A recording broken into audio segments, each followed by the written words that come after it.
तो स्टूडेंट कैसे हैं आप लोग। स्वागत है आपका अपने YouTube channel success academy with Praveen. तो लेकर आ गया हूँ क्लास 10th वालों के लिए chapter number 7, how do organism reproduce. जीव कैसे प्रजनन करते हैं। मोस्ट इंपॉर्टेंट क्वेश्चंस आते हैं पहले क्वेश्चन की तरफ।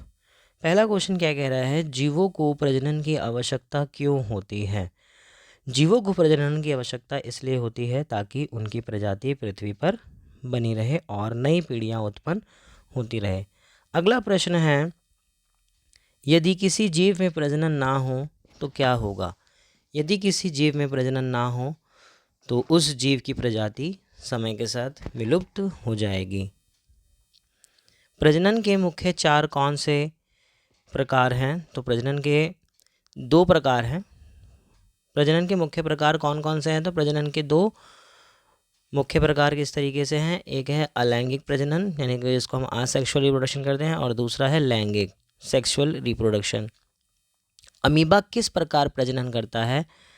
अमीबा द्विखंडन द्वारा प्रजनन करता है, जिसमें उसकी कोशिका 2 समान भागों में विभाजित हो जाती हैं।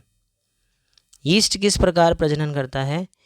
यीस्ट बडिंग यानी कि कालिका जनन द्वारा प्रजनन करता है, जिसमें कोशिका पर एक छोटी कली बनती है जो बढ़कर नया जीव बन जाती है। पौधे में वनस्पति प्रजनन क्या है। वनस्पतिक क्या होता है, जिसको हम वेजिटेटिव प्रोपगेशन कहते हैं। जब पौधे के तने, जड़ या पत्तियों से नया पौधा बनता है तो उसे वनस्पतिक प्रजनन कहते हैं। इसका उदाहरण हो जाएगा आलू, गन्ना, गुलाब आदि। वनस्पतिक प्रजनन के क्या लाभ हैं। इसमें नए पौधे जल्दी और समान गुणों वाले बनते हैं। यह सरल और सस्ता तरीका है। बीजों की आवश्यकता इसमें नहीं होती है। अगला प्रश्न है, फूलों के कौन कौन से भाग प्रजनन में भाग लेते हैं। तो वो है पुकेसर और दूसरा है अंडप, यानी कि स्टेमन एंड कार्पेल। स्टेमन जो है, पुकेसर जो है वो नर प्रजनन अंग है, और जबकि अंडप जो है, कार्पेल जो है वो मादा प्रजनन अंग है। परागण किसे कहते हैं, या परागण क्या होता है। इंग्लिश में पॉलिनेशन। तो परागकोश से परागकण का अंडप के वर्ती कारक पर पहुंचना ही क्या कहलाता है, परागण कहलाता है। परागण के प्रकार कौन कौन से हैं।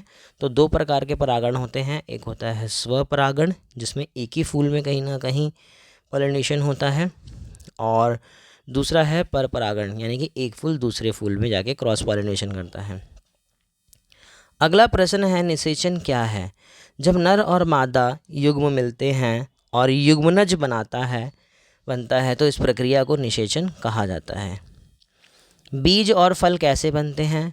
निषेचन के बाद अंडाशय फल में बदल जाता है और अंडाणु बीज में परिवर्तित हो जाता है। मनुष्यों में लैंगिक प्रजनन कैसे होता है। नर में शुक्राणु और मादा में अंडाणु बनते हैं। दोनों के मिलन से युग्मनज बनता है, जो गर्भाशय में भ्रूण बनाकर बच्चे में विकसित होता है। किशोर अवस्था क्या है।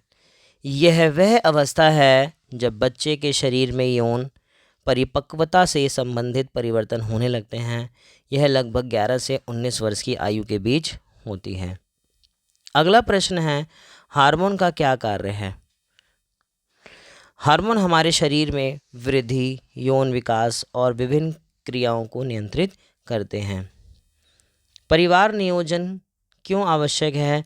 जनसंख्या नियंत्रण, माँ बच्चे के स्वास्थ्य की सुरक्षा और जीवन की गुणवत्ता सुधारने के लिए परिवार नियोजन आवश्यक है।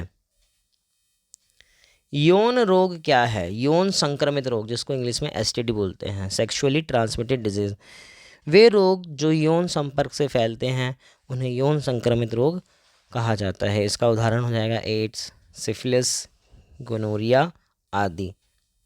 गर्भ निरोधक उपाय कौन कौन से हैं। यंत्रिका विधियाँ, जैसे कि इसमें कॉन्डम आ जाएगा। रासायनिक विधियाँ में आ जाएगा गर्भ निरोधक गोलियाँ, और शल्य क्रियाएं में आ जाएगा आपका, है ना, जिसमें हम कहीं ना कहीं ट्यूब को ब्लॉक कर देते हैं, तो ये आ जाएगा सर्जरी वाला पार्ट। एक हो जाएगा वैसेक्टॉमी और एक हो जाएगा ट्यूबेक्टॉमी।